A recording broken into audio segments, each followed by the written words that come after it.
Y la ética nos lleva directamente a la política, aunque aquí Tomás de Aquino sí que se diferencia un poco o se desmarca del pensamiento aristotélico, porque si recordamos, Aristóteles concebía al ser humano como un ser eminentemente social, es lo que significaba la expresión zoon politikon. El ser humano es un animal político. La felicidad solo es posible en el Estado al final para Aristóteles, es decir, que el fin para el que está predestinado el ser humano es para vivir en sociedad. Pero Tomás de Aquino va más allá. Él piensa que esa finalidad última del ser humano no se agota en su ser natural, sino que el ser humano, además de tener esos fines últimos naturales, también está orientado a otro tipo de fines, que son los fines sobrenaturales. Y este tipo de fines sobrenaturales, estos no los satisface el Estado, es decir, que se hará necesario entonces una instancia más, un poder más, una institución más encargada de velar por ese fin sobrenatural al que tienden todos los seres humanos. Estamos hablando, desde luego, de la Iglesia.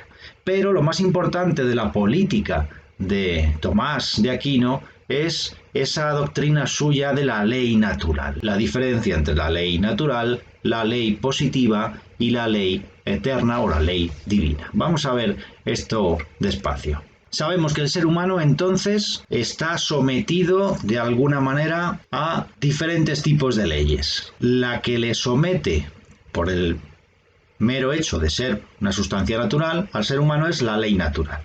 A esta ley natural podemos acceder todos los seres humanos, puesto que se accede a ella mediante la razón, pero también podríamos hacerlo mediante la fe. Ya sabemos que fe y razón para Tomás de Aquino colaboran al mismo tiempo que se distinguen una de otra. ¿Qué es esa ley natural? Pues esa ley natural de la que nos está hablando Tomás de Aquino no es otra cosa que un conjunto de reglas que regulan la naturaleza y al mismo tiempo el orden moral, es decir, que el orden moral temporal también pertenece al ámbito de la naturaleza para Tomás de Aquino.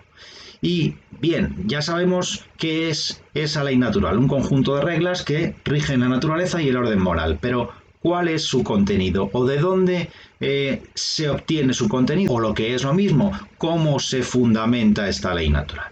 Pues bien, la forma que Tomás de Aquino tiene de fundamentar esta ley natural es diciendo que este contenido se deduce del repertorio de las tendencias naturales que tiene el ser humano. Es decir, que solo tengo que ir y ver cuáles son esas tendencias naturales que tiene el ser humano para poder descubrir qué leyes son las que lo gobiernan. En primer lugar, Tomás de Aquino piensa, claro, que el ser humano, ya lo sabemos, es una sustancia en sí misma. Y una sustancia es una cosa que existe. Y una cosa que existe, ¿qué norma tendrá? Según la ley natural, la de conservar esa propia existencia. Pero además de ser una simple sustancia, el ser humano es también un animal. Y como animal también está sometido a un tipo de ley natural. ¿Cuál será este tipo de ley? Si como sustancia lo que hace la sustancia es conservar su propia existencia y el animal va más allá, una forma de conservar su propia existencia es propagar la especie. Y esto es lo propio de los animales. Es una ley natural que los animales se reproduzcan. En tercer lugar está la racionalidad, es decir, el ser humano es una sustancia racional que puede conocer. Y cuando conocemos, lo que hacemos es buscar cosas. ¿Qué es lo que buscamos? Buscamos la verdad.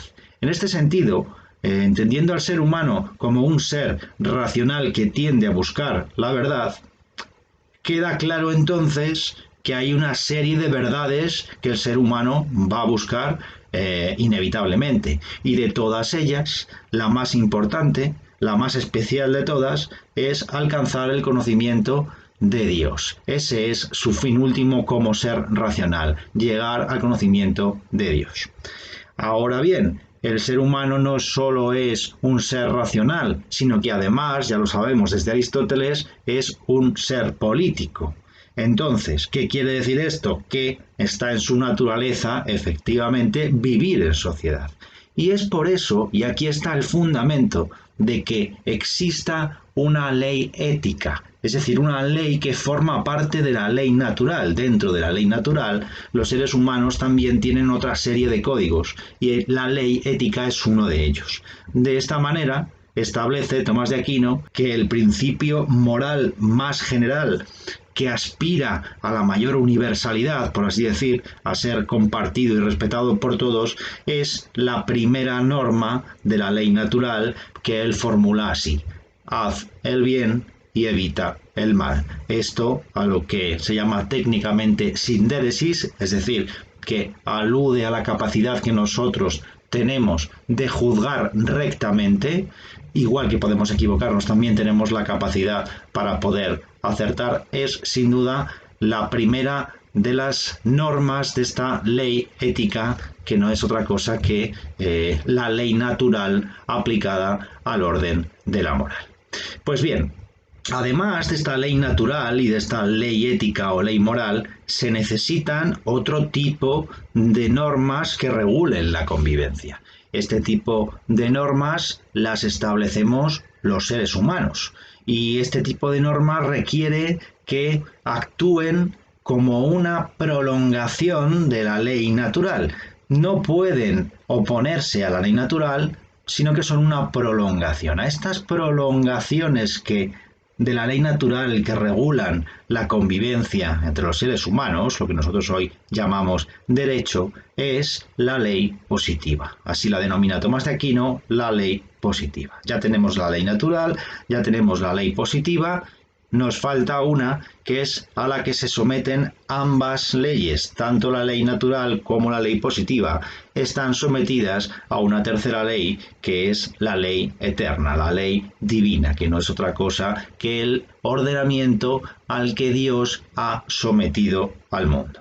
Entonces, tenemos que del hecho de que el ser humano sea un ser social, se deriva entonces una necesidad de establecer un orden, ¿no? No solo a nivel de leyes, sino también un orden jerárquico. Esas leyes, digamos, van a también discernir qué jerarquía es la que compone la sociedad. Es decir, que de alguna manera se necesita también contar con un gobierno temporal, un gobierno de las cosas, de la vida de los hombres como seres finitos.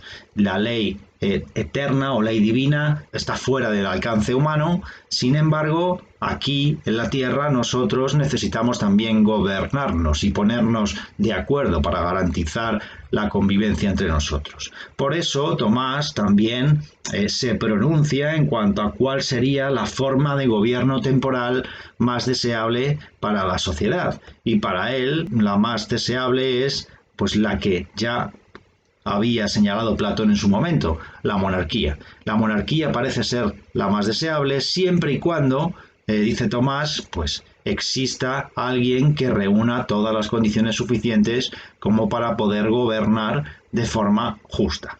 Si no existiese una persona así de preparada, entonces admite, como admitían también el propio Platón y el propio Aristóteles, la combinación de una monarquía con una aristocracia o con una democracia. Si os fijáis, estas formas de gobierno son también heredadas del pensamiento griego. Esta mezcla de monarquía con aristocracia y con democracia puede que sea una solución también a el problema de garantizar el equilibrio entre los diferentes poderes. En definitiva, lo que sostiene y la analogía que él hace es que, igual que en el cuerpo, en el que lo que manda es la razón o el corazón, e igual que en el universo, donde las partes inferiores son gobernadas por las partes superiores, Tomás lo que sostiene es que si eso vale para ambos ámbitos, pues también debe valer para la sociedad humana. Según Tomás, está justificado entonces que exista un Estado, porque debe haber alguien, una cabeza que gobierne al resto de los seres humanos. Pero Tomás no está refiriéndose únicamente a una forma de Estado, una forma de gobierno temporal, sino que en lo que está pensando es en el papel también que tiene que jugar la Iglesia, la institución eclesiástica. ¿Por qué? Porque también hay en la política un reflejo de su pensamiento en torno a cuáles deben ser las relaciones entre la fe y la razón. Por eso él tiene una idea también parecida en política, piensa que tanto Iglesia como Estado son instituciones completamente diferentes, pero que deben colaborar de alguna manera. ¿Por qué tiene que pasar esto? ¿Por qué tiene que tenerse claro cuáles son esas relaciones entre la Iglesia y el Estado? No están a la par, porque en el caso en el que hubiera un conflicto, pues igual que en el caso del conocimiento, a quien hay que hacer caso es a la fe, puesto que es revelada por Dios. En el caso de la política, a quien habría que hacer caso y quien tendría entonces la última palabra